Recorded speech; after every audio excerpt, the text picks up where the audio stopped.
በቀን $500 የሚከፍል አፕሊኬሽን በሰዓት ይህን ያህል ዶላር የምታገኙበት ማስታወቂያ በማየት ብቻ ከቤታችሁ ሳትወጡ ይህን ያህል ገንዘብ የምታገኙበት ስራ ነው።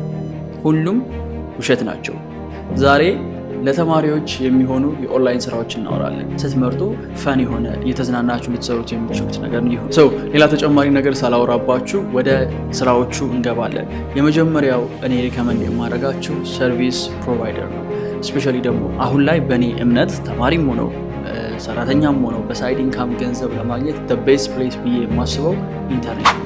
ኢንተርኔት ላይ ምን አይነት ሰርቪስ ፕሮቫይድ ላደርግ እችላለሁ? ለምሳሌ ኢዚሊ ተማሪዎች ሊሰሩት የሚችሉት ስራ ሶሻል ሚዲያ ማናጅመንት ነው። አሁን ላይ ኦልሞስት ሁሉም ድርጅት ማለት በሚቻል ሁኔታ ሶሻል ሚዲያ ላይ አፕግሬድ እያደረገ ነው የሚገኘው። አብዛኛው የድርጅት ባለቤት ስለ ሶሻል ሚዲያ ክሎ የላቸው፣ መጠቀም ነው እንጂ ኮንቴንት ክሬት ማድረግ፣ ከኮሚኒቲ ጋር መገናኘት፣ ሶሻል ሚዲያ ላይ መሸጥ ምንም ክሎ የላቸው። እናንተ ግን ኦልሬዲ እጃችሁ ላይ ያለው ዲቫይስ ብዙ ነገር እንድታውቁ ያደርጋችኋል።